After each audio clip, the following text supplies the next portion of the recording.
बिल्कुल है political vendetta, दुरुपयोग हो रहा है एजेंसियों का। पर मैं जिस तरीके का व्यक्ति हूं, मैं जितना प्रेशर डालोगे, परेशान करोगे, उतना मैं मजबूत होकर वापस आऊंगा। राजनीतिक प्रचार है बीजेपी का कि चार्जशीट दिया सोने जी राहुल को, मुझे बुलाया उसी दिन। जब भी अगर मैं कदम रखूंगा राजनीति में, जो सब लोग चाहते हैं, तो उनको लगेगा या तो परिवारवाद की बात करेंगे, या मतलब कि ईडी का इस्तेमाल करेंगे, गलत इस्तेमाल करेंगे। बीजेपी के मिनिस्टर ने, चीफ मिनिस्टर ने, खट्टर जी ने मेरे को क्लीन चिट इसी केस में पहले दे चुके हैं 2 बारी।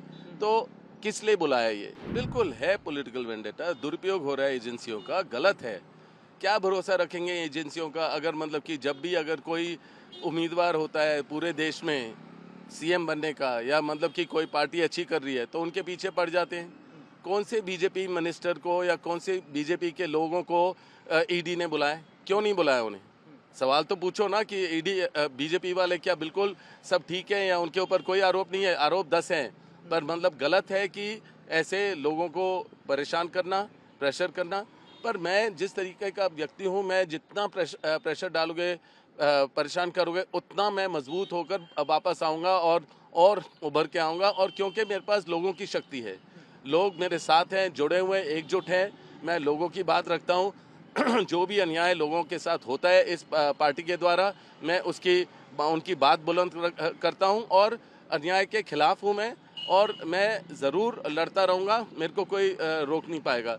ये जो ईडी का जो ये समन है, ये सारा 2019 में बात हो चुकी है।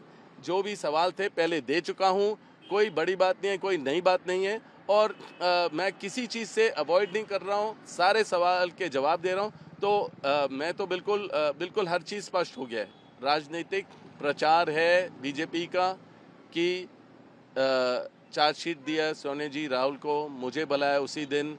तो ये दिखा रहे हैं मीडिया के द्वारा कि हम लोग कुछ गलत कर रहे हैं। ये कोई जनता जागरूक है, सब जानते हैं, सब समझते हैं। इन चीज़ों से कोई मतलब नहीं बनता है। इन चीज़ों से और हम मजबूत बनते हैं, और कुछ नहीं है। कोई इसका कुछ नतीजा नहीं निकलेगा, क्योंकि है ही नहीं कुछ। अगर ये फेक कुछ करना चाहेंगे, जो गलत करना चाहेंगे, दिखाना चाहेंगे, उससे मैं मतलब कि उसको मैं कंट्रोल नहीं कर पाऊंगा। पर असलियत कुछ भी नहीं है, असलियत में कुछ भी नहीं है उनके पास। सर, राजनीति में आप एक्टिव राजनीति में आने की आपकी बातें हो रही है, आपको लगता है कि इस वजह से ये चीज़ें? बिल्कुल। जब भी अगर मैं कदम रखूंगा राजनीति में, जो सब लोग चाहते हैं, तो उनको लगेगा या तो परिवारवाद की बात करेंगे, या मतलब कि ईडी का इस्तेमाल करेंगे, गलत इस्तेमाल करेंगे। वही बात है, और कुछ नहीं है। आप देखेंगे हालांकि 1 हफ्ते 10 दिन पहले जब मैंने अपने सोशल मीडिया के द्वारा अपने मैसेजेस दिए, जो माइनॉरिटीज़ के साथ अत्याचार हो रहा है उसके बारे में जिक्र की, तब से ये मेरे परेशानी शुरू हुआ है, और कोई बात नहीं है।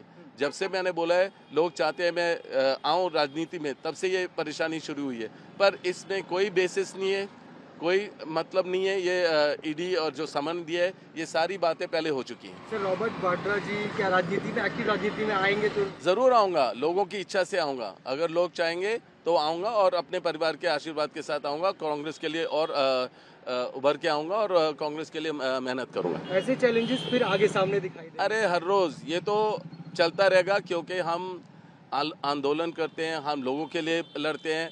जो भी अन्याय हो रहा है उसके आगे खिलाफ हैं, और हम आगे लड़ते रहेंगे। तो ये चलता रहेगा।